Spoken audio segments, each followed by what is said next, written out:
সবাইকে আসসালামু আলাইকুম। গল্প বেস নেক্সট স্টোরিতে আপনাদের স্বাগত। আমাদের আজকের অতিথি হচ্ছেন দুজন, সাগর আহমেদ এবং আতিকুর রহমান।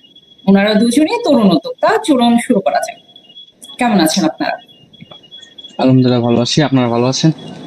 হ্যাঁ, আলহামদুলিল্লাহ ভালো আছি। আলহামদুলিল্লাহ। আচ্ছা ভাইয়া, প্রথমে যে প্রশ্নটা আসে, আপনাদের প্রতিষ্ঠানের নামটা খুব ইন্টারেস্টিং। আমি যখন দেখলাম আপনাদের ফেস লিঙ্কটা, আমার কাছে খুব মজা লাগলো। তো নামটা একটু ঘেটে দেখলাম, আমার কাছে যেটা মনে হচ্ছে আপনাদের তিনজনের নামের ফার্স্ট লেটার দিয়ে কি এই পেজের নামটা ঠিক করা? হ্যাঁ জি, হ্যাঁ আসলে এরকমই। আচ্ছা, এইটা আচ্ছা। এরকমই।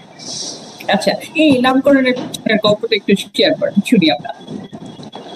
নামকরণে ঠিক হচ্ছে, একদিন হুট করে আমরা ডিসাইড করলাম যে আমরা একটা ব্যবসা করব। অনেক পরে হুট করে আমাদের আইডিটা ক্যান্সেল হয়ে গেছিল মাঝখানে।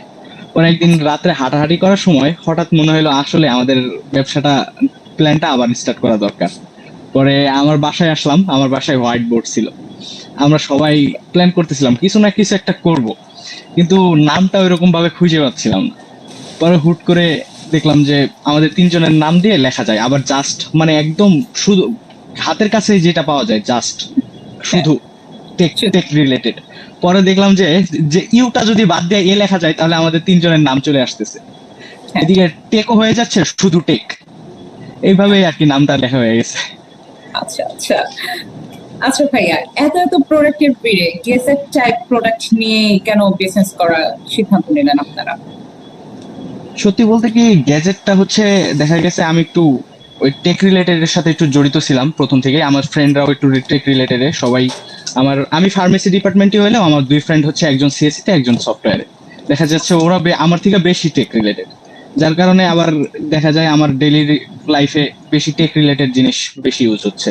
যার কারণে ভাবলাম যে এইখানে যেহেতু টুকিটাকি এক্সপিরিয়েন্স আছে, কোথাও তো আমার এত অন্যরকম এক্সপিরিয়েন্স নাই, কিন্তু এখানে টুকিটাকি আছে, তাই ভাবলাম এটা নিয়েই শুরু করা যায়। আচ্ছা, তারপরে এটা নিয়ে শুরু করলাম আমরা তিনজন মিলে। আচ্ছা, আচ্ছা। আমাদের সাথে আরেকজন অতিথি যুক্ত হয়েছেন, জুবাইর ভাইয়া, যিনিও আসলে এই উদ্যোগের সাথে আছেন, এই বিজনেসের সাথে উনিও জড়িত।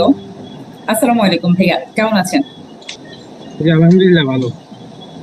আচ্ছা, আচ্ছা। আপনাদের পেজের নামের পিছনে যে ইন্টারেস্টিং গল্পটা সেটা শুনলাম, সাগর ভাই আমাদের সাথে শেয়ার করলেন। আচ্ছা, এখন আমরা জানতে চাচ্ছি, গেজেটের সাথে আপনাদের তিনজনের মধ্যে কারো কি কোনো ব্যক্তিগত অভিজ্ঞতা আছে?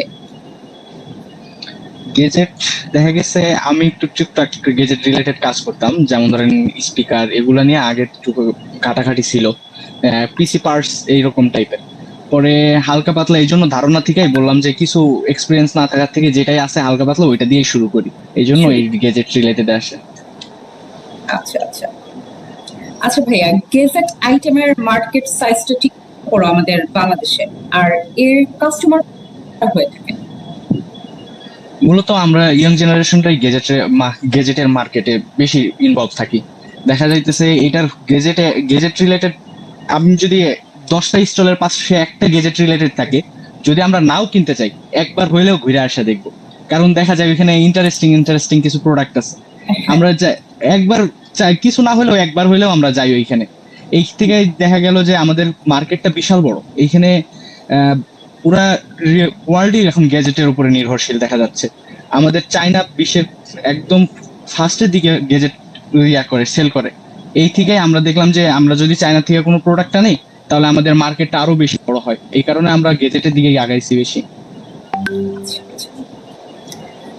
আচ্ছা, গেজেট নিয়ে কাজ করার আগে কারো মধ্যে কি এই ধরনের চিন্তা ভাবনা ছিল যে আমরা অন্য কোনো প্রোডাক্ট নিয়ে বিজনেসটা স্টার্ট করতে পারি? হ্যাঁ, ওই যে আমাদেরকে ফ্রেন্ডরা ছিল, যেমন আতিক আছে, ও একটু বলুক। যেমন বলো আতিক। আচ্ছা, যেটা হচ্ছে আমাদের মাথার কি প্ল্যান ঘুরতেছিল যে আর কি বিভিন্ন অন্যান্য কিছু নিয়ে আর কি বিজনেসটা করা যায় কিনা। তো সেখান থেকে আর কি চিন্তা ভাবনা করলাম, দেখা গেল যে না, গ্যাজেটটা মোটামুটি আর কি কনভিনিয়েন্ট মোটামুটি। আচ্ছা ভাইয়া, কখনো কি মনে হয়েছে তিনজনের মধ্যে যে কোনো একজনের যে না আর না, আমি পেড আপ হয়ে গেছি, ধৈর্য আসলে ধরা যাচ্ছে না, এখন বিজনেসটা স্টপ করে দিই, তখন মানে কি আসলে মোটিভেশন কাজ করেছে, অথবা কে সাপোর্ট দিয়েছে যে না বিজনেসটা চালিয়ে নিয়ে যাও? না আসলে যদি এটা সত্য বলে আর কি, আমাদের বিজনেসে যে খুব বেশি দিন হয় নাই, আর আমাদের যে মধ্যে যে এখন আকাঙ্ক্ষা আর কি, এখনো পর্যন্ত কখনো মনে হয় না যে আর কি যে ব্যবসাটা আর কি কন্টিনিউ করব না বা এরকম কিছু একটা। আমরা আসলে এটা করতেছি শুধু অভিজ্ঞতা নেওয়ার জন্য আর কি, যে মার্কেটটা কিভাবে কাজ করে, বা আমরা তো আর কি আসলে এখন ওইভাবে কোনো একটা দিকে আর কি ইনভলভ না। সেক্ষেত্রে আমরা একটু কিছু এক্সপিরিয়েন্স হোক, ব্যবসা করি আর কি, নলেজ হোক, এটার দিকের জন্যই। যার কারণে দেখা যাচ্ছে যে এটা এটা আর কি করবো না এরকম আর কি কোনো প্রশ্ন এখন পর্যন্ত আসতেছে না আর কি। আর আমরা তো আর কি এটা করে এটাকে আমরা আর এখন কি মজাই পাচ্ছি আর কি, আর কি- সত্যি তাহলে বলতে। এখন আরেকটা পর্যন্ত ছাড়া নেই কেউ। আরেকটা জি, জি। বিষয় কি দেখা যাচ্ছে, আমরা হচ্ছে এটা থেকে দেখা যাচ্ছে অনেক বেশি কিছু এক্সপেক্ট করতেছি না, যে ধরেন এটা থেকে আমাদের অনেক বড় কিছু একটা হবে। হ্যাঁ, বড় কিছু হবে বলতে আর কি অভিজ্ঞতা অবশ্যই বড় কিছু একটা, বাট ধরেন ওই যে আর কি আর কি টাকা পয়সার দিক থেকে যে খুব বেশি বড় কিছু হবে এরকম আর কি আকাঙ্ক্ষা করতেছি না। আচ্ছা। আচ্ছা আচ্ছা আচ্ছা, এখন পর্যন্ত ডেলিভারি যে ব্যাপারটা, তো ডেলিভারি ক্ষেত্রে কি এমন কোনো ঘটনা আছে যে পজিটিভ অথবা নেগেটিভ কোনো ঘটনার সম্মুখীন হয়েছেন, যেটা আমাদের সাথে শেয়ার করা যায় আসলে? ডেলিভারির বিষয়টা হচ্ছে সম্পূর্ণ ট্রাস্টের উপরে। এখন দেখা গেছে আমাদের হচ্ছে নতুন পেজ, তো কেউ আমাদের এখন ওইরকম ভাবে ট্রাস্ট করতে পারছে না। দেখা গেছে আমরা যদি বলি, আমরাও ওইরকম ভাবে কাউকে ট্রাস্ট করতে পারছি না। দেখা যায় ওরা বলতেছে যে আমরা ফুল ক্যাশ অন ডেলিভারিতে দিব। আমাদের একদম শুরুর দিকে দেখা যাচ্ছে আমরা যদি একটা ক্যাশ অন ডেলিভারিতে দিলাম একটা প্রোডাক্ট, এখন যদি ওইটা আর উনি পিক আপ না করে, তাহলে ওই ডেলিভারি কস্টটা সম্পূর্ণ আমাদের উপরে। দেখা যাচ্ছে একটা প্রোডাক্টে 200 টাকা যদি আমার প্রফিট হয়, সেখানে ডেলিভারি ফি যদি আমি 130 টাকা দিই, আমার ওই প্রোডাক্টে পুরাটাই লস চলে যাচ্ছে। এর কারণে আমরা এখন পর্যন্ত একটাও মানে অনলাইন ডেলিভারি দিতে পারি নাই।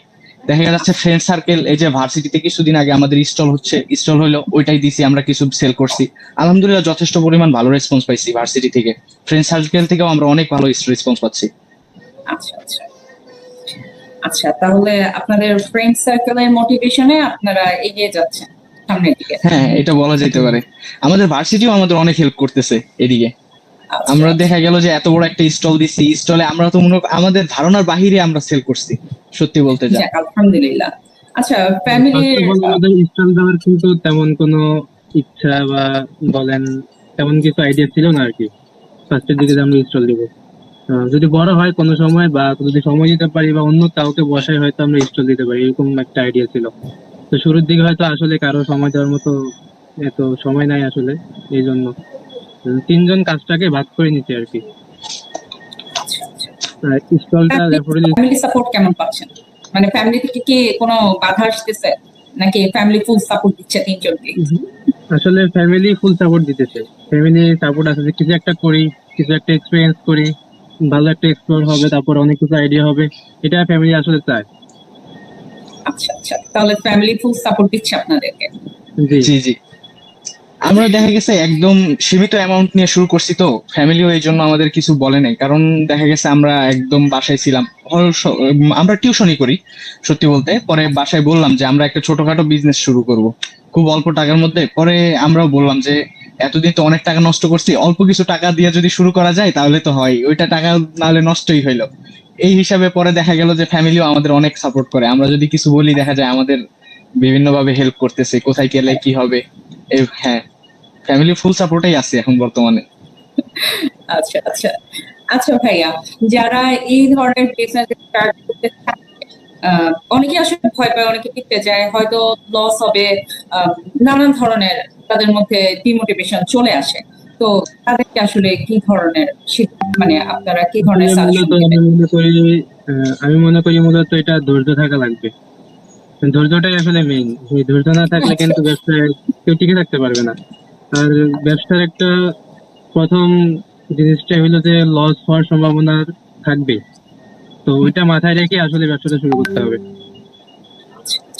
তো আমরা অলরেডি ধরে নিয়েছি তিনজন যে শুরুতে আমাদের লস হবে, এটা আমাদের ফার্স্ট টার্গেট ছিল।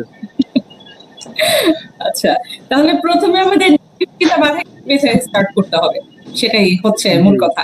আমরা নেগেটিভ জিনিস দিয়ে স্টার্ট করছি, এখন পজিটিভ হইলে তো আলহামদুলিল্লাহ। আমরা আগে থেকেই বলে নিছিলাম যে এই টাকা ডুবছে, কিছু করার নাই, অনেক টাকা নষ্ট করছি। আমরা হুট করে একদিন শুরু করে দিছিলাম, যে বলছি যে একদিন রাত্রে আমরা বসে বললাম যে চলো শুরু করে দিই। পরের দিন আমরা যাই স্টক সোর্সিং করা শুরু করে দিছি।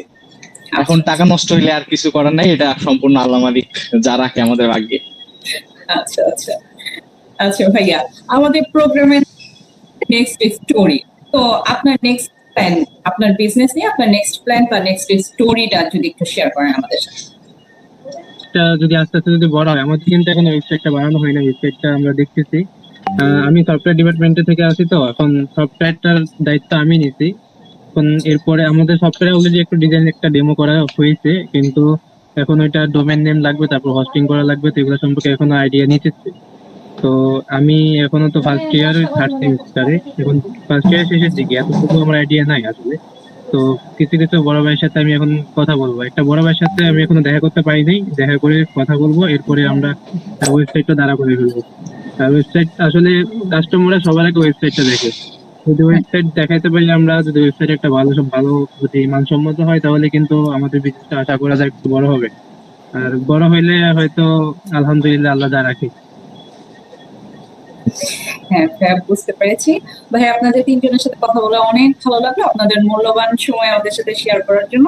আর আপনাদের বিজনেসের জন্য রইল অনেক অনেক শুভকামনা। জি, আপু ধন্যবাদ আপনাকে আপু। ধন্যবাদ।